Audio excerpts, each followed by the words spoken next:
Hi guys, I'm Desi and welcome to Bridging the Realm. Today we're talking about a very interesting topic, which will be about how to remove negative beliefs and free your mind from any negativity, anything that is holding us back, keeping us in the past. Oh, let me switch this off 1 second. Are we supposed to be streaming on YouTube or Facebook?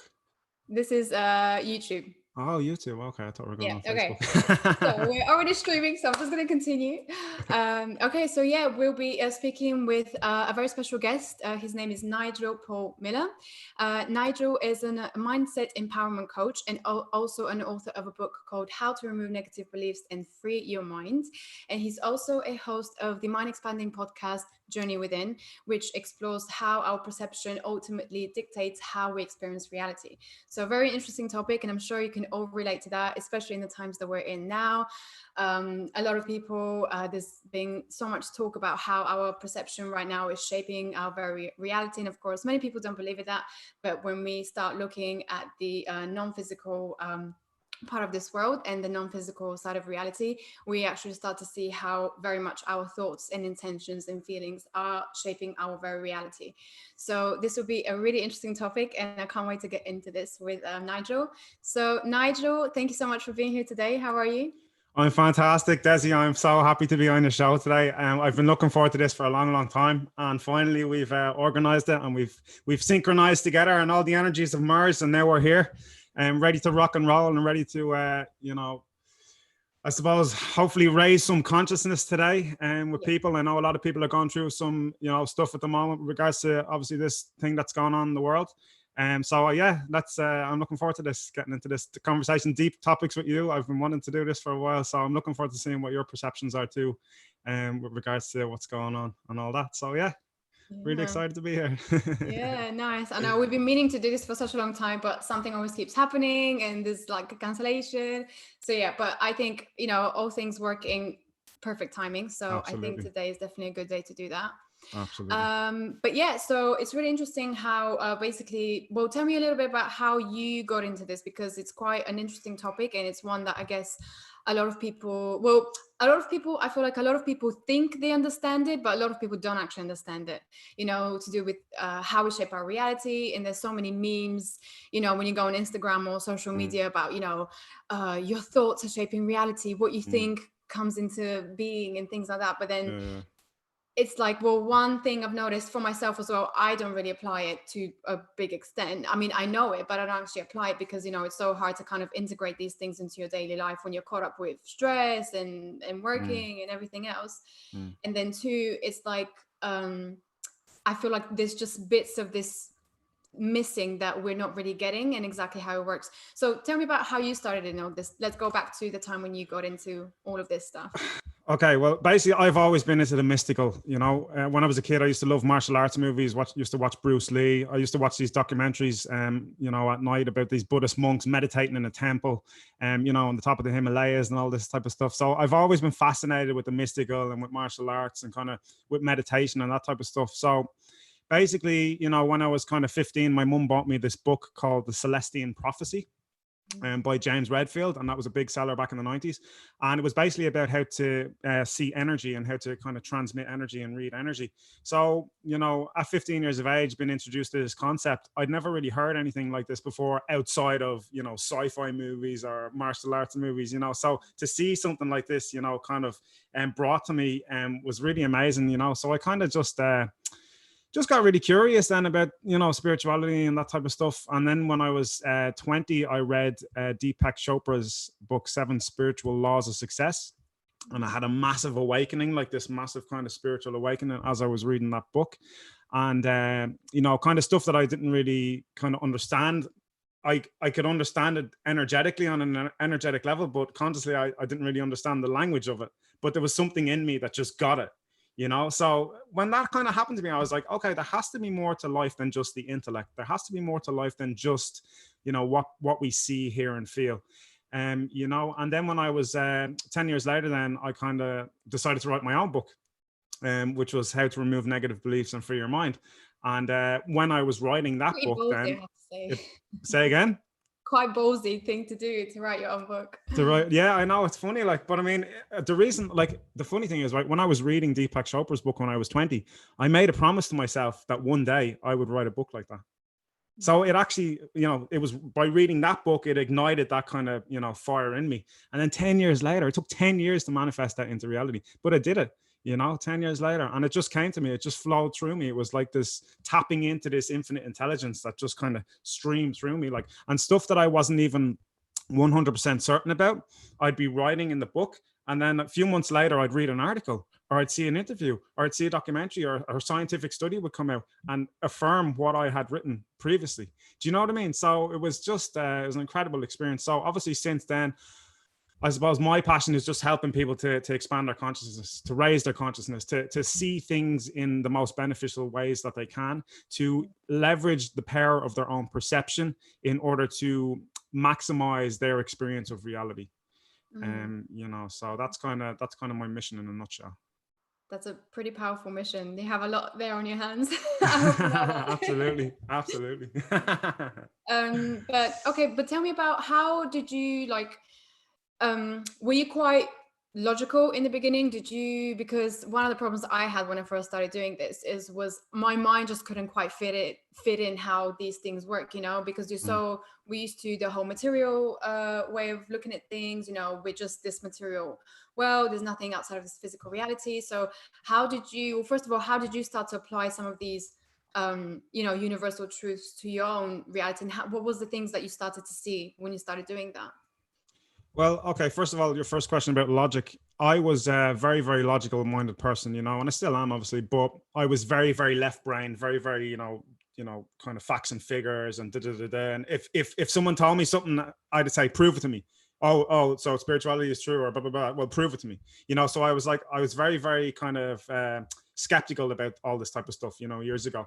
But I suppose it just kind of got to the stage through my own experience that I just kind of started testing things, like affirmations, for example. Like I'd start kind of testing affirmations because, I remember years ago in The Secret, and they were talking about affirmations. And if you repeat the same affirmation over and over and over again, eventually something manifests as a result of that, And I just started testing that, at different points in my life, and things would change. I'd start making affirmations about things, and then I'd focus on them, and then something in my reality would change, And it was just through practical experience that I started to kind of get more and more of a belief about the energetics of reality. The energetics, And when I was, before I actually wrote my book, I did an energy healing course with some monks from the Himalayas, actually, funny enough. And that kind of supercharged my spiritual kind of journey then, because I started to, they taught me how to kind of, project energy onto myself. They taught me how to kind of take in energy from the energetic field, how to project it onto other people. So, that was an experience that I could feel in my body. I could feel when the energy was coming out. I could feel when the energy was coming in. So that would have added to my belief then with regards to what I'd been learning over the years. And the funny thing is, when you start to experience these types of things in your reality, all the other stuff that you learned, it could have been 10 years ago, and 10, 15 years ago, it starts to come back to the surface because your subconscious kicks in and goes, oh, hang on a minute, and it makes a connection. And then you're like, oh, so that's what that meant. So that's what they meant in that book about reading energy and being empathic, because before, I remember, reading in that book when I was 15. I didn't understand it when I was 15, to be honest. I did a little bit, but basically, they talked about, sending people energy. And I was like, well, that just sounds like sci-fi to me. That just sounds like some movie, some Marvel movie, or, you know what I mean? You just kind of think, oh, that's crazy because you see it in the movies and stuff. But when I started intending it myself, and I'd start kind of maybe blessing someone, or say someone was going through some stuff in their life, and I'd pray for them, or in some way, or I'd bless them, or I'd send them positive energy, and you'd notice a change in them, So I started noticing that my intentions would affect not only my reality, but the reality of other people as well. So it was just little bits and pieces over the years. And, obviously the longer you kind of go down this path of spirituality, the more wisdom and truth that is revealed to you, as you continue, to progress. So for me, I mean, I know a lot of people are skeptical, and a lot of people go, oh, that's bullshit, man, blah, blah, blah, blah. But I mean, at the end of the day, you can only ever learn from your own experiences with things. But in order to change your experiences of reality, you have to be open to new possibilities. And the only way you can be open to new possibilities is by changing the way you think about what's possible. Right. And in order to do that, you need to open up, and you need to, it doesn't mean absorbing everything and listen to every belief that somebody tells you. Like, you basically, Bruce Lee said, you absorb what is useful, reject what is useless, and add what is uniquely your own. Oh, wow. Okay, so basically you can read 1,000 books, from different spiritual teachers. Some of them might be crazy. Some of them might be talking about stuff that just sounds absolutely ridiculous, but you can take little bits and pieces from these different philosophies, and you can incorporate them down into your practicality and your, for use in your own reality. And that's the thing. You don't have to believe everything. Some people I speak to, and they believe in everything, UFOs, and they believe in angels, and they believe in, whatever, everything. And that's fine. Everybody has a right to believe in what they want to believe in. That's okay. But at the end of the day, you are the sovereign authority in your own consciousness. You are the one that decides what you believe in, and you can choose to believe in whatever you choose to believe in. But at the end of the day, from my perception, why not believe in what is beneficial for you? Why not believe in what gives you empowerment in your experience of reality? That's kind of my philosophy. Yeah. Oh, wow. Totally. That's really powerful. I think most people don't know what's beneficial for them, though. I think that's the problem. Most people just like we're kind of in this automatic mode. We're just doing, not really stopping to actually think whether what we're doing is actually beneficial for us. Like I've noticed that for myself. Over and over again, I'll go into this mode, even though I know all these things. I don't really give myself the time to actually stop and think, okay, is this still beneficial for me, what I'm doing? Because obviously we change and we have to like change things along. But I've noticed with most people, it's like we just go into this automatic mode where we're just doing, and we're not actually stopping to have that reflection and to think, this is actually not helpful for me anymore. So I need to change my belief on that. We don't, a lot of people don't actually do that. Yeah, absolutely. And I would call them energetic behavioral patterns. They are patterns of behavior that we keep repeating over and over and over again, looking for a different result. Now, everybody knows that saying by Albert Einstein. So the thing about it is that, you have to, when you're in that state, you have to catch yourself and say, okay, am I in a pattern right now? What pattern am I in? Am I in the pattern of just constantly worrying about things over and over and over again, and ruminating and thinking worst case scenario, and, stressing myself out? Like, your physiology and your psychology are very, very interlinked. And you'll notice when you're stressed out, you're tense. Your heart rate is faster than usual. Your breathing is shallow. So you have to learn to be able to hack into your physiology. And if you notice that you're in a pattern, first of all, notice it, and then go, okay, how's my breathing right now? Okay, it's shallow, right? I need to slow that breathing down. Slow down your breath. That's the first thing. First thing, if you can master your breath, you can master your emotions. If you can master your emotions, you can master any situation that you're in, but it all starts with the breath, and the breath, influences your heart rate. It influences the endorphins in your body. It influences so many different things, chemically, that the breath is, I'm telling you, it's so powerful. I mean, that's why these gurus for years, thousands of years, talking about meditation and sitting on a mountaintop and breathing and controlling your breathing, all martial arts, like Tai Chi. I did Tai Chi a few years ago, and they teach you how to breathe and stuff like that and flow with the energy. And it's all just about slowing down. If you can learn to just slow down, and even the rate of your speech, if you notice now, as I'm talking to you now, my speech has slowed down. I'm 2 minutes ago, I was all rah, rah, rah, rah, rah, and now I'm just like, because that's the ability to flow your own energy and becoming conscious that you are an energetic being, and everything you do is a process of energetic creation. Your consciousness is a process of experience. That's what it is. It's a process. It's like a river. And rivers can move, they can ebb, they can flow, they can go around, they can go under, they can go over. So if you learn, like Bruce Lee said, I keep referencing Bruce Lee today, but he said, be like water. And that's what that means. Water is formless. Water can take any shape. It can freeze, it can contract, it can flow, it can be smooth, it can be soft, it can be, So if you can just learn that is your essential nature, then you have the ability to start to take control of your own perception in certain situations that trigger you. At the moment, okay, with this thing that's going on in the world, everyone's getting triggered constantly. You're reading news and negativity, people are dying, blah, blah, blah, oh my God, blah, blah, blah. I say to people, look, you've got to take control of your own attention. Your attention is what dictates your experience. And I'm not saying stick your head in the sand and pretend it's not happening. We all know it's happening, but you've got to adapt. You've got to adapt to this, guys. I'm telling you, you've got to adapt. You've got to adapt because this is the way it is, you know? And at the end of the day, it's not going to last forever.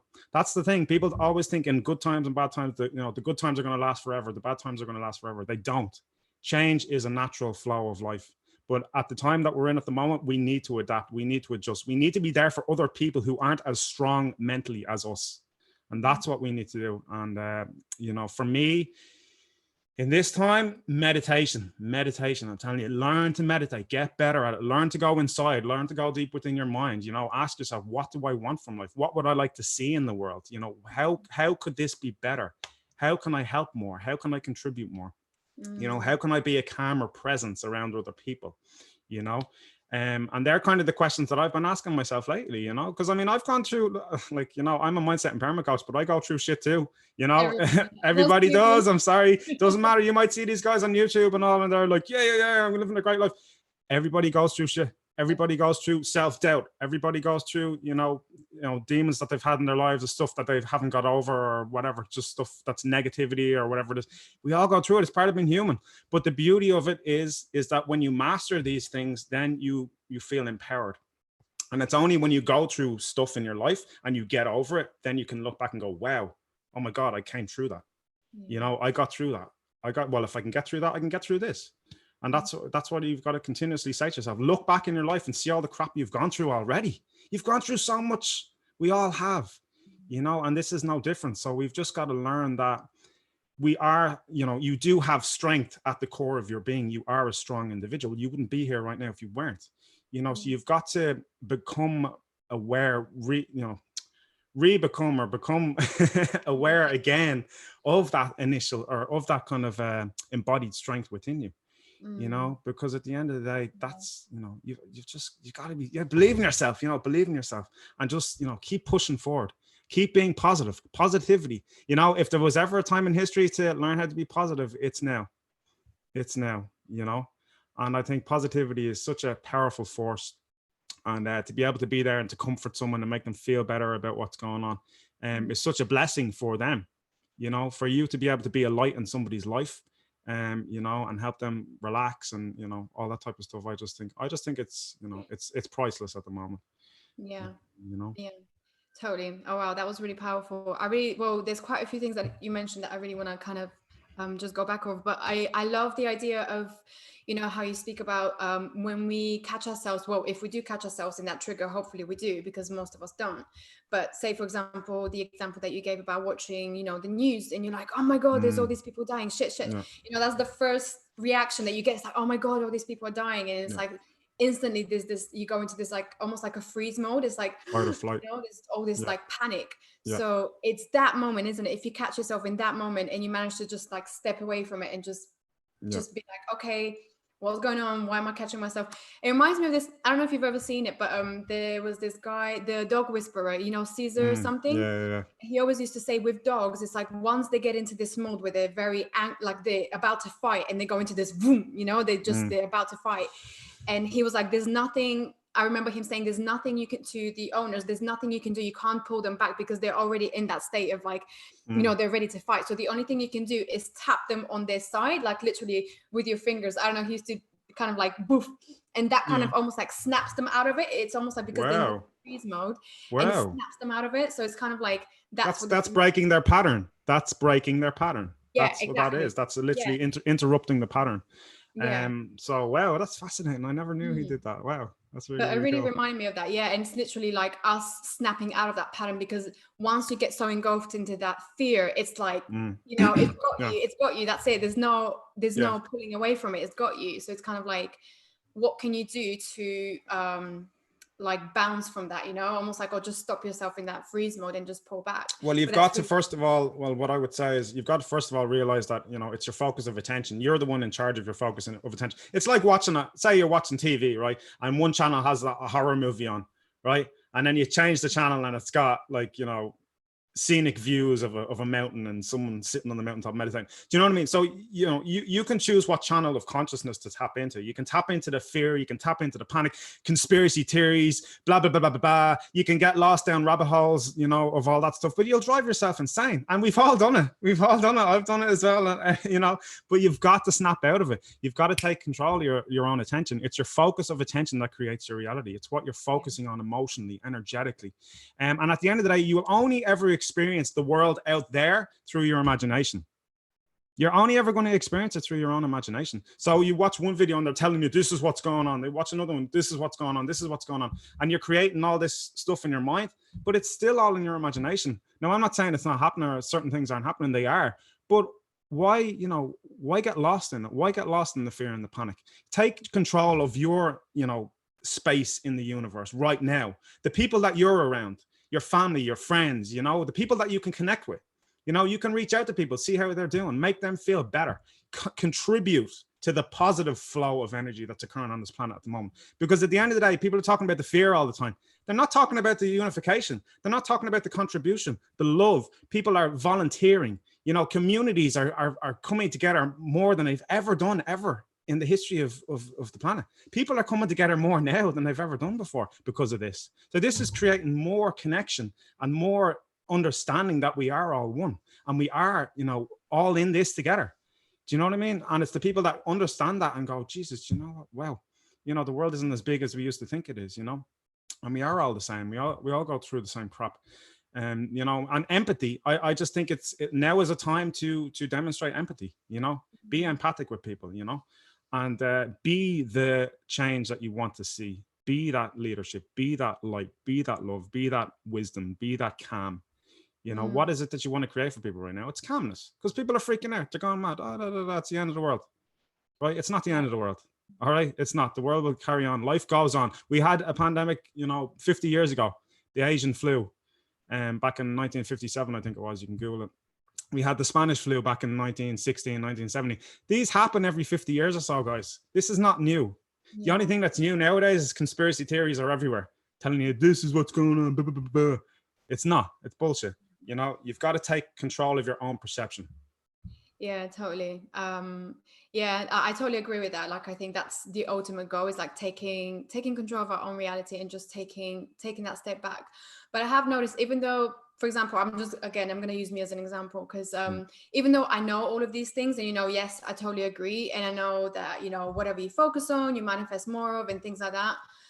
I just feel like, with example, for someone who has just lost someone in their family, you know, being in that state, it's so, you can't even begin to imagine, you know, going into a positive mode, because that's not your reality at this point, right? Absolutely, like, of course. So you can't just, you can't even begin to think, oh yeah, let's start thinking positive thoughts, because that's not even nowhere near anyway your reality. So what would you say for those people who are literally like that's it, like it's like the end of their world, you know, they've just lost someone really close to them, and you know, to them that's it, like it feels like you've died, because there's a part of you that's literally died. So what would you recommend, like, not recommend, but it's almost like, how would you deal with it? What would you say for those people who are in that state? Like, yeah, look, I'm not going to pretend that I'm some, no, you know, wise guru sitting on a mountaintop. I mean, look, you know, I haven't lost anyone from this, and hopefully I won't, you know, but at the end of the day, it's hard to tell someone, you know, how to grieve. I mean, the grieving process is something that happens, you know, between individuals. Individually, they process it individually,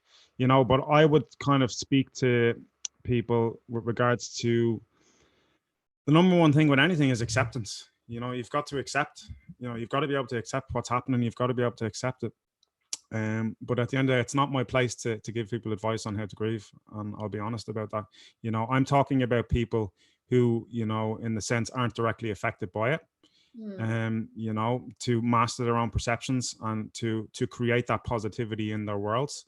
I do, you know, obviously people who have lost people and stuff like that, that's something that, you know, it's not really my place to say. But at the end of the day, you know, it's, I suppose, all you can do is just, you know, be positive, be, you know, as I said, be the calm, be the leadership, be the love, be the light, you know, for people, and stuff like that, you know. So but at the end of the day, I mean, it is a real thing, and it is tragic, you know. And yeah, I'm just finding it really difficult to perceive how people around the world right now, they're experiencing a completely different type of reality from someone else who's on the other side of the world, or even from someone who might be their neighbor, you know, like some people, yeah, we can be in that state where, yeah, we can be the light and we'll fight for this, and there are other people that are literally just like, this is like the end of my life. I have nothing left to live for. And I'm only saying that because I've lost someone in my family, so I know what that feels like. And it's just the polarity of how what we're living through right now is really like interesting to me. And it's really just like, wow, I can't believe there's people right now that are literally feeling like they're dying, and some actually are. And there's other people that are kind of just like, this is like actually quite a good thing and what it's teaching us. I And I'm know, not, yeah, I'm not saying no, this. I know exactly what you mean, because you've been through it. You've lost someone, you're talking about your mum, obviously, a few years ago, and yeah, so I understand that, and that's, you have a different experience, and you've got a different filter through which to perceive this situation, because you can empathize more with the people who've lost people and stuff like that. So I mean, I suppose then I would ask, well, what would you say? Well, based on what you went through, how would you give people guidance to process a similar experience right now? Are you turning the interview on me now? Maybe I am. Well, I would just say for anyone who's watching and who might be going through grieving, is just to be present. Just don't even try to get yourself in that state of, oh, I'm gonna make myself feel better. Like no, that's not even part of your reality right now. Like all people need right now to be is just present with their own emotions and their grief, and to actually go through the grief. Like the worst thing you can do is to try to stop yourself from grieving. That's like the worst thing anyone can do, because it's an emotion, right? So it has to be expressed, it has to be felt. And I think that's the main thing with when it comes to mind and emotions. You can, we can try and program ourselves as much as we want to think positively and think positively, but if you're feeling in a negative state, it doesn't matter what you're thinking. Your feelings are what's leading, it is what's coming out of you. It's what the energy that's coming out of you. So if you're not feeling positive, then your mind is kind of like, well, it's not really, so I think the main thing to do is just to be present with your emotions, and that's it. I would just say that. And it feels like hell, but yeah, that's I think for me that's what worked.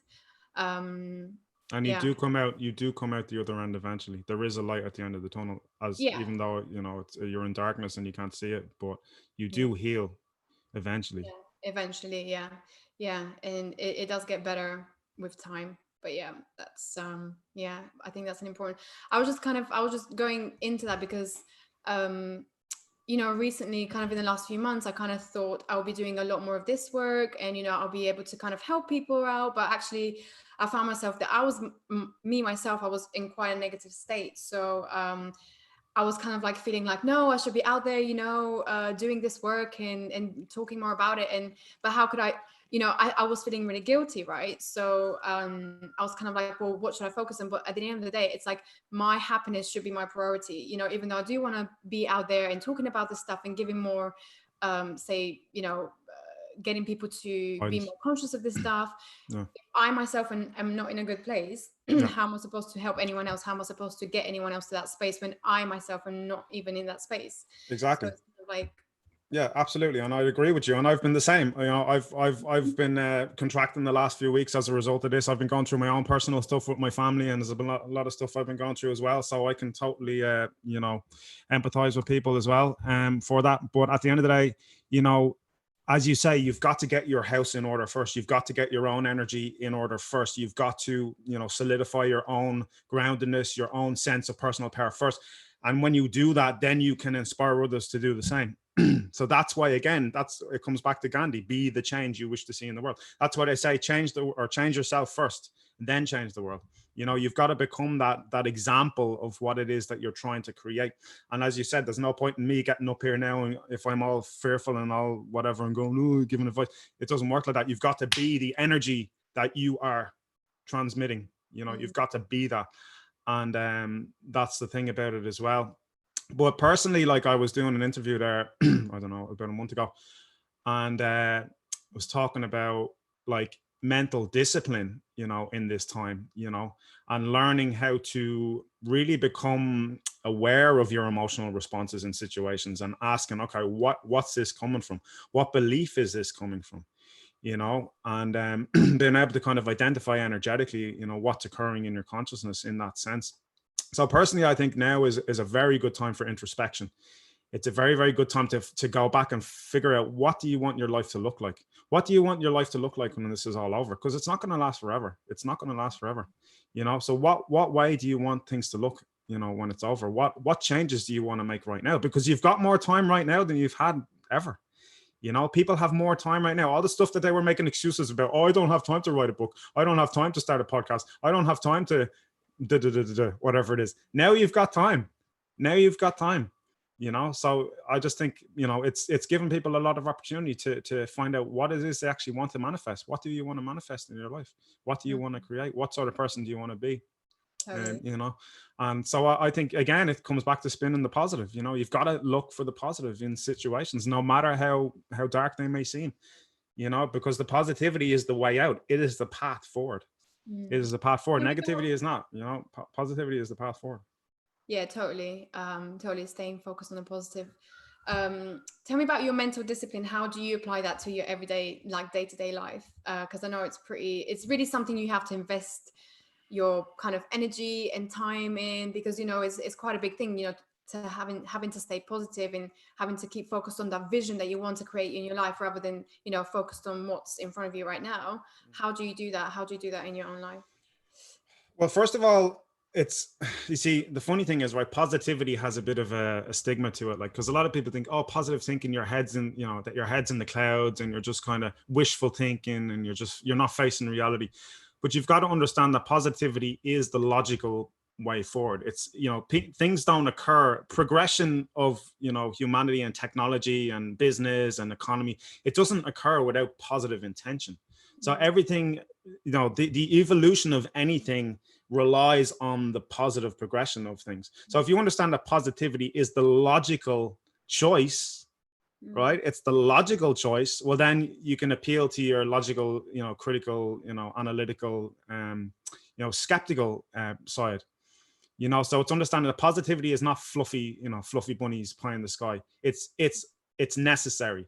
Okay. And if you can understand that, then you can understand that, well, discipline is also necessary, because discipline is, it's what you rely on to get stuff done. If you don't have discipline, you're just going to spend all day watching TV. You're just going to watch Netflix or whatever. You're not going to do anything. You're just going to sit around and never get stuff done. So discipline is so necessary for you to be able to take, effective action in your life. But again, it comes back to your belief systems. It's your belief about discipline. It's your belief about positivity, because if you think positivity is a lot of crap and discipline's too hard and you'll never master it, well, then that's what those things are going to be to you. So it's changing how you perceive them, and for me, I just started telling myself I was a disciplined person. I started saying, right, I'm a disciplined person. I create positive habits. And then I started creating positive habits, and the thing with positive habits. Well, okay. Well, I gave up drinking, I don't know, 5-6 years ago now. I drink once in a while. Like I might drink once every 6 months, and go out. If I go out, I'll enjoy myself. I'll go full bore. Yeah. But basically, so I gave that up. I gave up loads of stuff, like smoking cigarettes, biting my nails, sugar. And basically anything that most, that people have tried to do, I've done it in that sense. I've mastered that in my life. And it's only because I kind of thought, well, if someone else can do it, why can't I do it? If you can see someone else with self-discipline and self-mastery and, confidence and, the ability to create, good in their life, well, if it's possible for them, it's possible for you. Because you've got the same potentiality. We're all human beings. We all have the same potential. But it's how we choose to direct our consciousness. It's how we choose to direct our focus of attention. What is the image that we hold in our minds of ourselves? Because you're creating your own self-image all the time based on what you choose to see in yourself. When you look in the mirror every day, what do you see? Do you see someone who's strong, confident, positive, ambitious, contributes to people, who makes people feel good about themselves? Or are you someone who's, oh, life's crap and oh, it's hard and blah, blah, blah. Like, you're the one creating that perception all the time. You're the master of it. You're the painter. You're the one creating it. And people say, say you're the creator of your reality. And people say, oh, that's a lot of crap. But you are, because you're the one creating your perceptions that you filter your reality through. Yeah. So you've so much more power than you think. We have so much more power than we think. Most people think they're just insignificant people and just the big world's out there and they can't do anything. But that's not the way it is. You know, you have the power of your perception, and that's where everything starts. You know, Yeah. because when you master your own perception, then you can help others master theirs. And that creates a ripple effect in the world. You're communicating with people. It's all energy. So you're all moving the energy, you're flowing the energy is transforming. Even today, like somebody might be listening to this, you know, podcast or whatever. They might hear one thing that you say, Desi, or one thing that I say, and I'm like, oh my God, I never thought of that before. Oh my God. That's one thing, like, you know, mining for gold. Mine for gold in everything that you do. Look for the gold, look for the positive, look for the wisdom, look for the nugget. What can you take from this? How can I use this? How can I apply this in my life? You know, it's having a practical attitude towards personal development and, you know, spirituality. Yeah, no, totally. And it takes a lot of discipline to do that. So that's definitely you're right about that. I think it's really hard though, because when you're, again, I know I keep going back to it, but it's kind of like when you're in that space where you feel so negative about yourself, and you just, you know, yes, you know that you should think positively, and you know you should, you know, look at the good things in your life and appreciate the good things in your life. But when you're not in that space, it's just so hard. And this is, again, this is, I guess, where this inner work comes in, where you were talking about, you know, going in, Yeah. you know, going in and trying Yeah. to figure out what it is that you're is holding you back. Because in that time, I don't think you're supposed to focus positively. I think you're supposed to focus on the negative No. things and what is Yeah. stopping you from Yeah. getting to the positive, you know. So what are some of the main, say, core beliefs? Well, let's talk about core beliefs. What do you, I know you write about this in your book, about core beliefs and how they're formed. So tell me a bit about this and how we form our core beliefs, and then how some of these can be detrimental to our, you know, to ourselves. And Okay, so what I'm trying to do here, because the question that you're asking, you're basically asking, when you're in a state of negativity, how can you raise your consciousness up to a positive state? And the funny thing is, I was thinking back as you were talking about that, and I was going, do you know what? When I was 16, I suffered really bad depression. You know, I used to listen to kind of, you know, melancholy songs, and I used to just kind of feel sorry for myself. And, you know, I didn't have positive social experiences with people because I pushed them away, because I just didn't feel good enough about myself. I felt unworthy. I felt like they wouldn't like me. And, you know, so I have gone through all that stuff, and sometimes I forget it. I forget it because of the way I am now. And I'm so passionate about positivity. I'm so passionate about, you know, being confident and, you know, being yourself in the world. But it's when you're in those states, it's like you can't see the, you know, what did I say? You can't see the fog from the trees, or you can't see the, you know, you can't see the wood from the trees, because your perception is distorted. You're in a cloud of you know, distortion with regards to, you know, your own situation and yourself and stuff as well. So it's difficult. People can only operate at the level of consciousness that they are on. And if somebody comes along and says, you create your own reality, be positive, blah, blah, blah, blah, blah, and they're feeling like shit, they're just going to go, do you know what? Feck off with yourself. Do you know what I mean? Like, and that's fine, you know, and I've done that many times with people, you know, and it is what it is. So you've got to honor yourself. You've got to honor where you are right now. And I think that's the thing that a lot of us don't do. And that's the thing I didn't do. When I was going through that crap, I didn't honor it. I didn't accept it. And its acceptance is the first step. If you can accept where you are, you acknowledge where you are, you honor yourself where you are. You don't beat yourself up for how you're feeling. You don't feel bad about feeling bad. If you can accept, you know what, this is part of the human experience to feel bad. I feel like shit right now. I'm depressed. I'm grieving, whatever it is, accept it and embrace it, because that is part of who you are. And that's okay. There's nothing wrong with that. There's nothing wrong with feeling weak. There's nothing wrong with feeling vulnerable. There's nothing wrong with any of that. So first of all, accept yourself and accept everything, you know, so that's what I would say. And then ask yourself, okay, well, if I could experience things in a better way, what would that look like? How would that change things for me? How would I feel differently about myself? What would my attitude be? You know, so you basically start asking yourself questions that walk you forward and walk you into more positivity. You know, how could I feel more empowered in this situation? What would be the best way for me to think and feel about this right now? You know, when this is all over and I'm feeling better about myself, what will that look like? You know, so you're future pacing, you're pacing yourself into a positive future, you know, and you're changing the way that you're perceiving the current situation.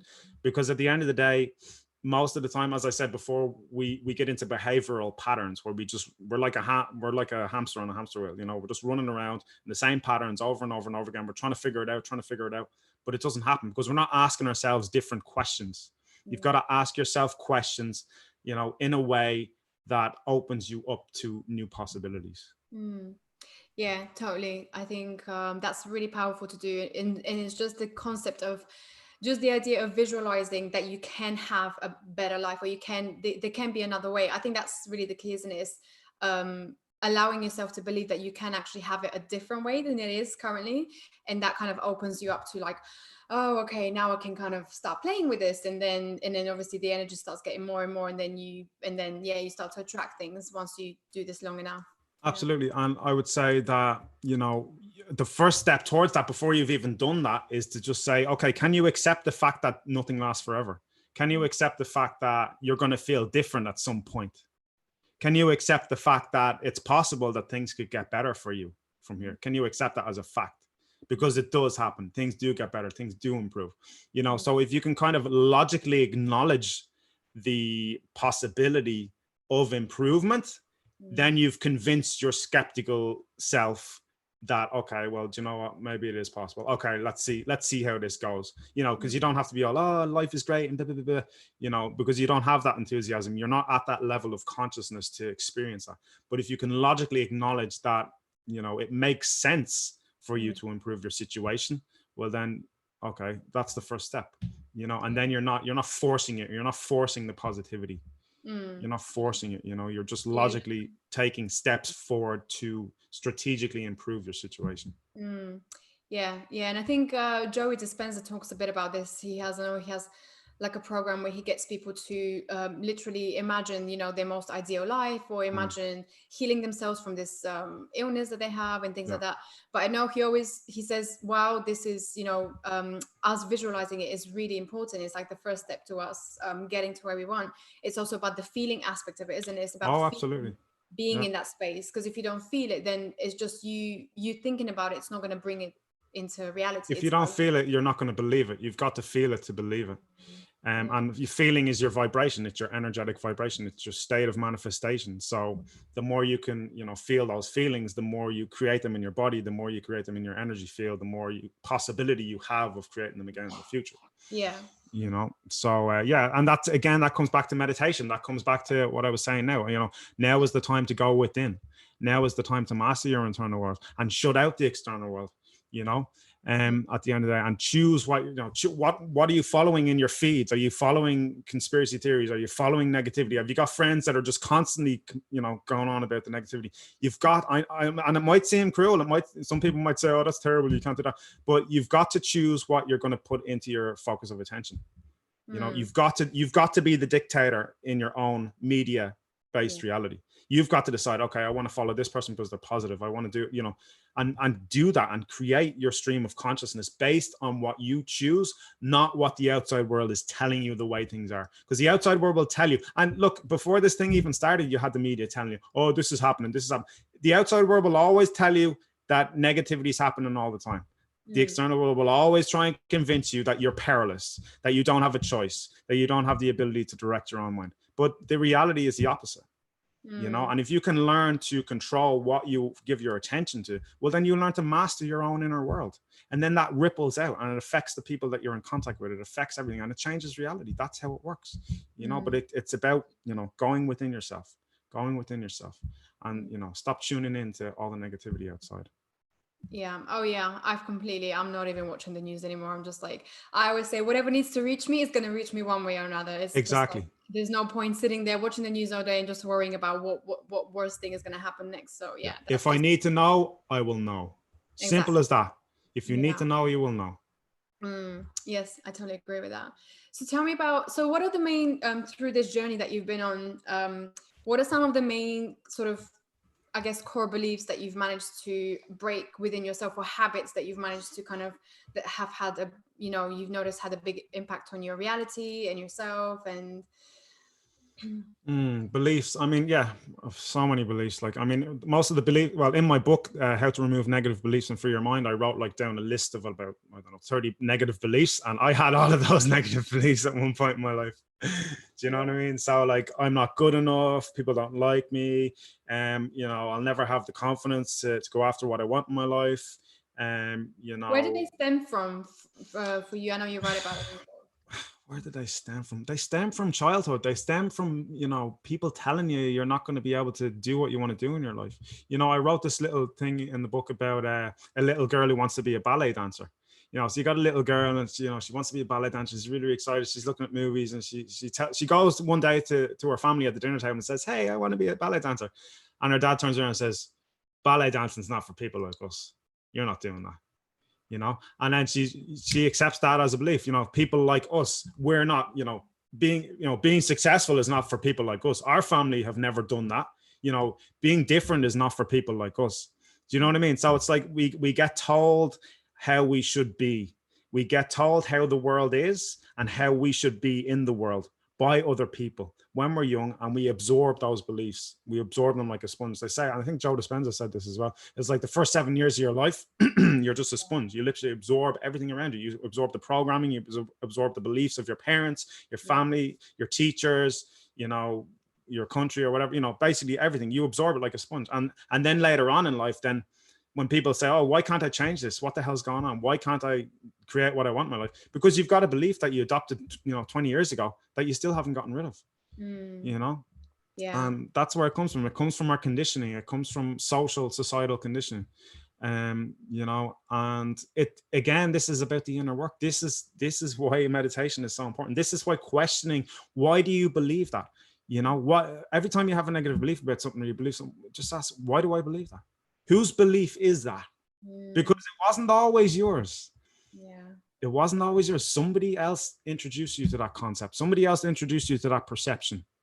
You know, that's what happens. You know, it's word of mouth. That's, you know, that's how you get your beliefs. It's through word of mouth, you know. Yeah. And it's passed on from your ancestors, from your family. Exactly, yeah. And it's kind of like you don't even notice it because that's all that your reality is when you grow up, isn't it? So you just take it on completely like it's your unconscious. It's unconscious. So you're running patterns, you're running behavior patterns, and you don't even know you're running them. Yeah. You know, and you're wondering why things aren't changing and why you can't see things differently. Because you need to change the beliefs, the unconscious beliefs. Yeah, totally. And it's not something that happens overnight. You know, now there are some amazing, you know, I suppose processes that can help you. But the only way you can really help yourself is by knowing yourself. That's why, you know yourself, said the Oracle of Delphi. Know yourself. What does that mean? If I know myself, well, then I know why I create the way that I create. I know why I believe what I believe. I know why I react the way I react. I know why I feel the way I feel, because I know who I am. And that's the work. It's learning who you are and learning that you're not your limitations. You're not your fears. You're not your doubts. They're just things you learned. You learn them from other people. They're not yours. And this is now the best time to do this kind of inner work because, you know, everyone's at home and absolutely you're not doing much yet. Man, it's pretty weird because I feel like the more I know, the more I learn about these things, the more I realize how much I don't know myself. Yeah. And it's like each time I feel like, yes, you know, you have that eureka moment. You're like, yeah, I know myself. I know why I do this now. And, you know, I can stop. And then you have like another big pattern that comes up. It's like, oh my God, I never realized this wasn't mine. So it's like. It happens to me all the time. All the time. I get realizations all the time. I'm like, oh yes, this is it. I know it. I've got it all now. And I understand everything. And then it's like, you know, and that's the beauty of life. That's the progression. That's the spiritual journey. There's always more to know. There's always more to learn. There's always better, you know, levels of consciousness to experience. It's continuous improvement. That's the nature of the human experience, you know, and it's just such a beautiful thing to be able to experience. I'm interested to know with some of your clients, what are some of the main things that you've noticed with people that you've seen? Like, what are the main patterns that are kind of blocking them from, you know, getting to where they want or getting what they want in their life? What are the main things that are kind of blocking people? Number one thing I find with people, unworthiness, not believing they deserve to get what they want in life. Even successful people, I've dealt with people who make a lot of money, you know, and most of society will look at them and say, oh, they're really successful, they're living an amazing life, but they don't they don't believe they deserve the life that they have. So, you know, a lot of people think, oh yeah, so I don't believe I deserve the life I could have. Imagine not believing you deserve the life that you do have. Yeah. You know, imagine getting everything you want materialistically and then going, oh my God, I don't deserve this. I don't deserve this car. I don't deserve this house. I don't deserve this family. I don't. Imagine living like that. That's even worse than not getting what you want, because you're getting what you want and then you're denying it. Yeah. Wow. You know, so do you know what I mean? It's not, you know, again, and that comes back to doing the inner work. You've got to love yourself. Self-love is the most important thing. Because if you don't love yourself, how can you love others? You know, you can only give the amount of love to other people that you have for yourself. And a lot of people think self-love has been egotistical and been, you know, arrogant and selfish. It's not. Genuine self-love is genuine acceptance of who you are at a core level. And it's genuine acceptance of your desire to love and be love and share love in the world, because that's really what we all want. That's all we want. We just, the core motivation of anything is love. You know, that's all you want to do. Why do you want to have friends? Why do you want, you know, everything you do in life, it's the core motivation is love. You just want to connect. You want to feel one with another individual. You want to feel valued. You want to feel appreciated. You want to feel like you mean something to someone. They're all core motivations of love. You know, so yeah, I just think you can, like, I suppose I can talk about so many different concepts and, you know, different things that I've learned over the years, but when you bring it all back, when you follow the logical progression, it always comes back to love. Every action always comes back to love. And if you can understand that, well, then, you know, you don't need to know everything. You don't need to know it all. You just need to know simplistically that at the end of the day, you know, love is the greatest motivator. You know? Yeah, but I've noticed most people don't know how to love themselves, though. That's the thing. It's like, okay, yes, I need to love myself, but how? Like, what do you do? You know, how do you act? What are the things that you do? That's what I've noticed. There's this really cool sort of little experiment that this spiritual teacher recommended, called Teal Swan. She's really amazing, and she basically, it's really simple. And all you do is basically you have a cup of water in front of you, and you just direct with your mind, you direct love towards it. So you think of all the things that bring you love or bring you that sort of feeling, and you direct that energy into the cup of water, and then you drink it. And this is like it's supposed to be an amazing self-love technique. Yeah.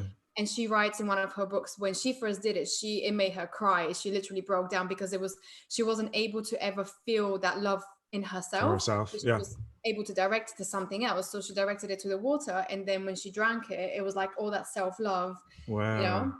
That's it's amazing. Crazy. Yeah, because I remember hearing about the guy years ago, the Japanese guy, Masaru Emoto. Yeah. And he did the crystals in water. He basically, you know, spoke to the water, different words and different words of different vibrations. And I love you was one of the most structured, you know, it had like a star or some really, really nice design. Like, so, and obviously we are made up of water anyway. So the fact that, you know, doing that, so that's really powerful. Wow, I never heard of that before. That's I'm actually willing to attempt. I'm gonna do like an experiment week where I'm gonna do this like every single day or like a week. I just want to see what happens, because it's really powerful. It's supposed to be, I know, like people who have tried it that I've spoken to, they're like, yeah, it's actually really, really amazing. And you can feel the difference in your body. But that's one thing I've noticed. I've noticed that you know, people just don't know how to do these things, because again, like you mentioned before, everything comes down to childhood. So if we weren't shown how to love ourselves in our childhood, then how would you know how to do it in your adulthood? You know, you don't know how to love or how to self-love or how to do any of these things. So it's kind of like, where do you even start? You know, where is the beginning? Well, you can Google it. Yeah, of course. Nowadays. But, so, you know, observation. I wonder, have you found this with your clients? Like, are they finding it hard to even begin that self-love within themselves? Is it like a pattern that people tend to display? Yeah, absolutely. Yeah. Unworthiness and self-love are one and the same. Lack of self-love are one and the same. You don't love yourself because you don't believe you're worthy of the love, you know? But I mean, at the end of the day, you know, you've just got to, it comes back to acceptance. You've got to accept your life. You've got to accept who you are. You've got to accept the stuff you've been through. You know, you've got to just, like, I mean, you can literally say, I accept myself. I accept myself. I accept myself. Literally say that to yourself over and over and over again, and calm yourself down and feel the flow of energy in your body as you do it. And, you know, you can change your state. So like within a couple of seconds, like if you just learn that you are energy, you are an energetic being. And there is more to life and reality than what you can see, you know, and you can feel it. You know, when you meet someone that you like instantly, you've met a person that you like instantly, and boom, oh my God, I really like this person. And there's so many meta thoughts going on and subconscious things going on as well. It's not just what you're thinking consciously. There's an energetic connection between two people. And that shows you that there is more to life than just what we can see and feel. And, you know, at the end of the day, acceptance. I accept myself. I accept myself. I accept myself fully and completely. I accept myself unconditionally. I accept myself for all the stuff I've been through. I accept myself for, you know, being the person I am right now. I accept myself for, you know, everything and anything I've ever gone through in my life. You know, and if you can learn to accept yourself, well, then you can start to say, okay, well, what would it be like if I loved myself? How much better of a person would I be if I love myself? People don't ask themselves that question. You would be a better person if you love yourself, because you can be love then. You can bring that positive energy to other people. You know, you can inspire people through love, you know, and you can make people feel at peace with themselves. So there's so much more of a benefit. It's not just about loving yourself for yourself. You're loving yourself for everybody. You're loving yourself for the world and for your family and for your loved ones and for the people closest to you, because they're the people that are going to benefit the most. You're going to benefit, but they're going to benefit so much more. Why? Because you're going to be easier to be around. You're going to be more inspirational. You're going to be more patient with them. You're not going to freak out when they do something wrong. You're not, you know, you're going to be more compassionate. You're going to be more understanding. So there's so many benefits that, you know, result from that. So it's not a selfish thing, you know. Yeah. It's not a selfish thing. And learning to love yourself, you know, when you go deep into meditation, you know, when you have those blissful states in meditation, you know, they are the times when you feel the truth, or kind of the truth of your beingness, because your mind is out of the way. You're not thinking, you know, your programming's gone, your negativity's gone, your thoughts about the way things should be, they're not there. You're just stillness in the moment. And you can feel that self-love in your body. Remember when you were a kid, like if people can remember back the energy flow in their body when they were a child, like say 4 or 5 years of age, and you'd be running around with your friends and, you know, you just feel amazing. Like if you can remember, if you can go back to those memories and remember that flow of energy in your body, that was self-love. The thing is with self-love is you used to love yourself until the world and other people and shitty friends told you weren't good enough. And then you stopped remembering how to love yourself. But when you came into this world as a baby and as pure consciousness, you loved yourself, you know? So personally, I believe the spiritual journey is the journey back to self-love. Yeah. And it's the journey back to self-love so that you can expand that love into the lives of the people around you. Oh, wow. That's really powerful. Yeah, I totally agree. I think, like, yeah, when you're a kid, you have that love, like you're just full of love. I mean, I have my nephews and I look at them and they're just full of love and they're always laughing. And when I'm around them, I feel so good as well, because it's like they just shine out with love. And it's almost like it reminds you of that feeling, that childlike feeling of what it was like to just be so free and to just be in that state of love. So yeah, it's definitely like being around kids and being around animals for me always does it. It's like, oh my God, this is what that feeling is, you know? Absolutely. And I guess that's why when people live alone, they just feel so lonely. And not all of them, of course, but when people are kind of lonely and in their house, completely isolated, that's why it's so hard, because you don't have any of that energy around you to just shoot you up, you know? You're constantly in that low vibration, that low state. So it's kind of like really hard. But yeah, definitely. Is there anything else that you want to share with anyone who's listening? Anything that you think is quite important, especially with the times that we're in now? As I said, I keep mentioning meditation, just learning meditation. A lot of people kind of hear about meditation and they're going to go, oh, you know, that's too much effort. That's too much hassle. I can't sit there and not think. You don't have to not think. Most of the time when I'm meditating, I'll meditate on an affirmation or something, you know what I mean? But as I said, even just those 3 words, I accept myself, you know, I accept myself. I accept myself, or I accept it, even about this whole situation that's going on at the moment. And everything, every trigger and every, you know, thought and every, you know, negative thing. If you can just center yourself and say, I accept it. I accept it. I accept it. And literally, if you say, I accept it and keep saying it over and over and over again, and literally get into a state of meditation, you know, Calm yourself down. Just sit there in silence. I accept it. And whatever thought comes along, whatever it is, I accept it. I accept it. And just keep saying that over and over and over again. And you'll notice your physiology will start to change. Your body will tell you that this is a beneficial process that you're doing at the moment. Your body will tell you, and your body tells you all the time. That's why, as I said at the start, your physiology and your psychology, think of like an infinite loop. They're like an infinite loop. And if you can learn to hack one, the other will follow. You know, so you're breathing again, slowing your breathing and slow down, especially your out breath. If you can learn to slow your out breath, and there's this thing, your thyroid gland, you know, so say if you're fogging a mirror where you go like that, if you can learn to breathe in through your nose and breathe out through your nose, but do this at the same time, like as if you were fogging a mirror. So like this.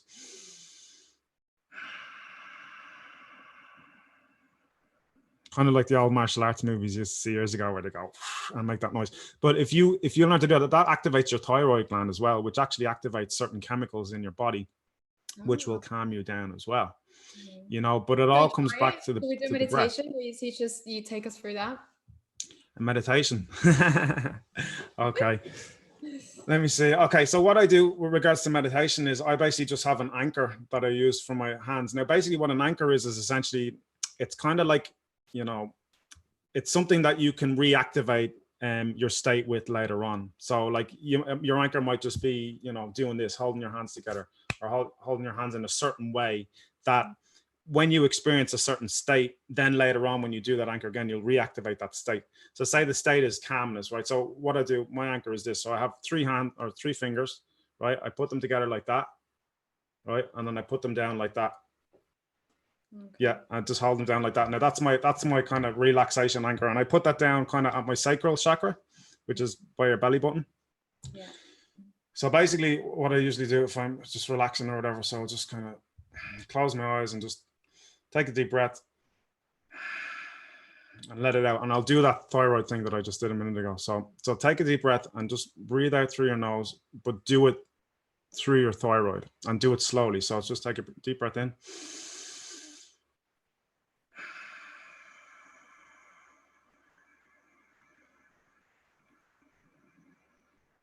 And the longer that you can breathe out, okay, that will activate your parasympathetic nervous system, which will slow down your heart rate.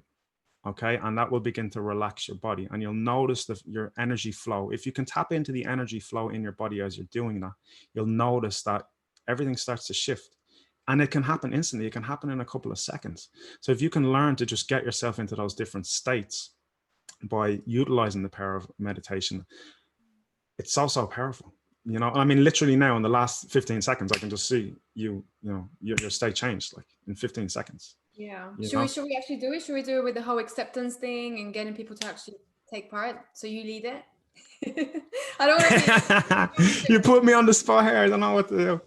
Okay, so basically what I would do then, so you could basically do a thing where, okay, so we'll just if you just follow me then, so I'll just breathe in. So breathe in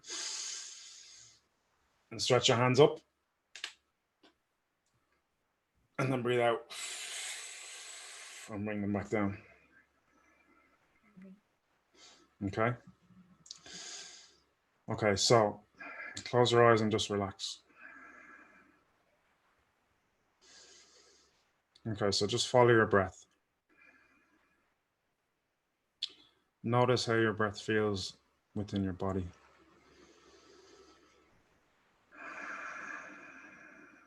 Slow it down. Feel the flow of energy. Feel the stillness that you are. And notice how your muscles start to relax as you accept the moment as it is right now. Not trying to change anything. Not trying to control anything.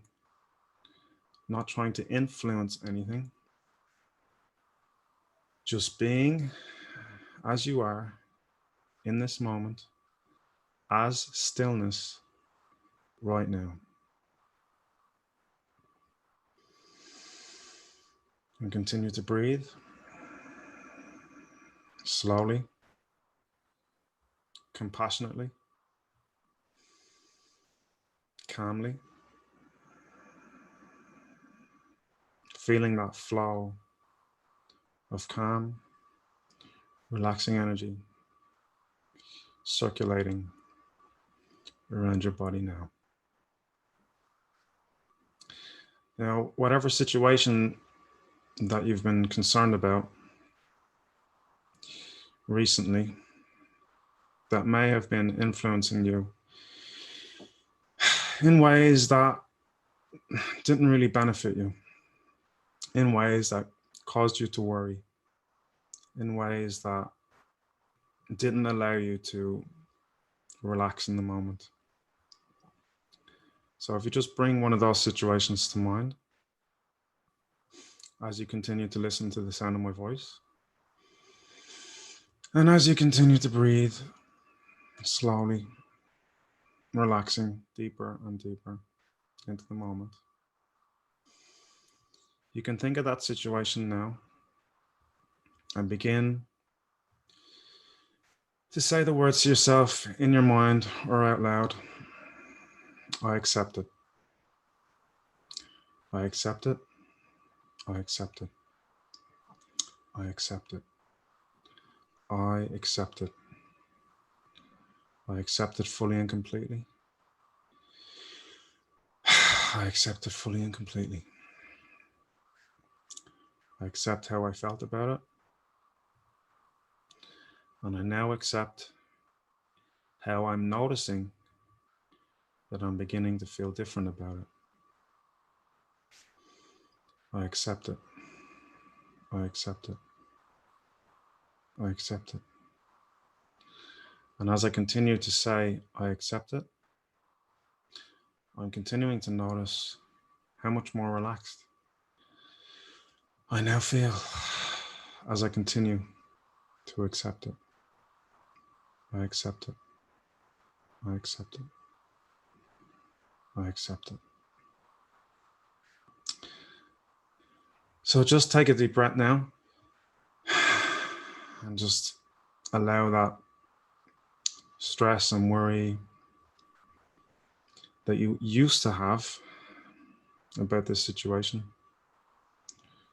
just allow it to leave your body now. As you continue to sit here in the stillness, accepting the moment as it is, fully and completely. And now open your eyes. Wow. That was really, really, really good. Was that good? Yeah. Yeah, I kind of got a bit tranced out myself by it. No, I love this. I've never done one like this before where you kind of just like working on acceptance, but it's really, really powerful. Really, really powerful. It is, yeah, because you're directing. This is the power or the ability to direct your own mind. We have so much more of an ability to direct our own mind than we think, you know. And when you learn to meditate in this way, and you learn that your physiology and your psychology are, you know, looped together, well, then you understand, okay, well, if I change my psychology, my physiology will change. But if I change my physiology, my psychology will change. So what we just did there was we hacked the physiology, and then we used affirmations to bring the psychology into alignment with the physiology. And that's why you had that kind of infinite loop of relaxation. And to be honest, I could have done that. We could have done that for an hour. I probably would have totally tranced out and totally forgot. But I was like, no, I can't go too deep in this because I need to remember I'm doing an interview live on YouTube. Yeah, I'm sure people would have enjoyed it anyway. But yeah, I really hope so. I hope it was good. I actually had an insight. It was really weird. I never realized that because I realized that there's this thing that I heard before. When you're in a state of trauma, a lot of people tend to dissociate with themselves. So they completely, it's like a part of their energy just escapes or leaves their body. Yeah. And I noticed, well, I know from before that I used to do that from before, but I never realized that this basically drove a lot of what I was doing currently, or not currently, but in kind of just in my regular life. I tend to try to escape from things Yeah, rather than avoidance. Yeah. stay with them. And you going through that, I accept it. It made me stay with it. It made me stay with the situation, not situation, but just like stay in the present. And then I had this insight, like, oh my God, for all this time I've been like running away from it. I've been kind of like trying to dissociate from the situation. Brilliant. Beautiful. This is exactly why I do what I do, because and that one thing now is going to change. That's going to change, something. That's going to change something in your awareness. That's going to change actions that you take. That's going to give you a greater sense of power in your life.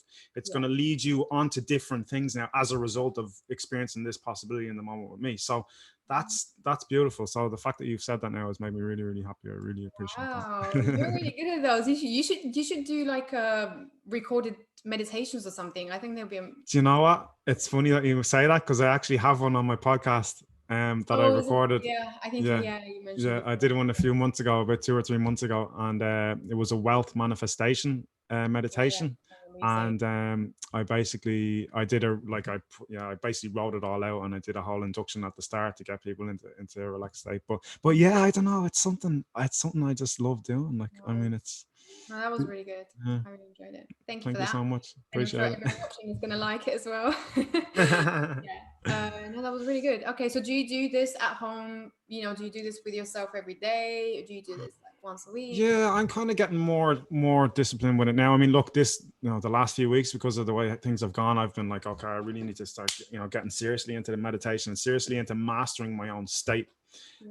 Because again, it's mastering your vibration. And when you master your vibration, well, then you manifest different occurrences in your life, so basically, it's something I'm really being drawn towards more and more. And now after having this interview with you, I'm just like, okay, right, this is starting to kind of flow in a more deliberate way, because I don't know, it's just, meditation is probably one of the most natural things we can do, because it brings us back to that bliss of, being a baby, being a child. When you were a kid, you didn't have any programming. When you were, very, very young, you didn't have beliefs. You didn't have, imaginings about things. You didn't catastrophize. You didn't, you didn't worry. Because you didn't have the conscious awareness of those particular concepts to do that. So by meditating, we can bring ourselves back into that blissful alignment of our core consciousness, the pure consciousness that we truly are, the stillness that we truly are. So for me, again, I think meditation is it's such a beautiful, beautiful thing. I mean, to be able to get yourself into states of bliss and relaxation, and not, don't need to take any drugs or drink any alcohol, or, you can do it naturally. We have the ability to make ourselves feel so good. And meditation is just, I just think it's priceless. I really, really do. I think it's the most beautiful thing ever. This was like, what, 5 minutes? Not even that. And you already had like a profound effect. So and that was amazing. Thank you. Thank you for that. Right. Well, thank you so much for your time, Nigel. Is there anything you want to finish off with, or last few words that you want to say? I just want to say that, all the craziness going on at the moment, it will pass. Things are going to get better, and you've just got to take control of your own internal world. And as I said before, meditation is key to that. Choosing what you're going to pay your attention to, because whatever you pay your attention to will pay you back. So if you're paying your attention to fear and panic and worry and conspiracy theories and blah, blah, blah, blah, blah, that's just what you're putting into your mind. It's what you're going to get back out. You're going to become that, so you've got to choose. You've got to follow, inspirational leaders. Gary V is doing an amazing thing at the moment. He's doing Tea with Gary V, and he goes live every morning at, I think it's 9 a.m. EST. And he just basically has people on, and they just talk to him, about different things or whatever. But, it's being that inspiration in the world. It's just being that positivity that people need right now. And that's what I would say to anyone listening that, might have been for the last few years putting off. You might be putting off writing a book. You might be putting off starting a podcast. You might be putting off, getting your voice out there. Now is the time to get your voice out there, because now is the time that people need you the most. So I think there must be someone out there listening that needed to hear that. So yeah, go for it, whoever you are. Oh, amazing. Wow. Thank you so much. This was amazing. And until next time, we'll maybe after this whole coronavirus is done, we can have a catch up again. Absolutely. 100%. Absolutely. Thank you so much. Thank you, Daisy, for having me on. It was a pleasure. It was an absolute pleasure. I've been looking forward to this for so long. So I'm looking forward to doing another one with you at some point in the future. Great. Thank you so much. Okay. Thanks, guys. All the best. Bye, guys.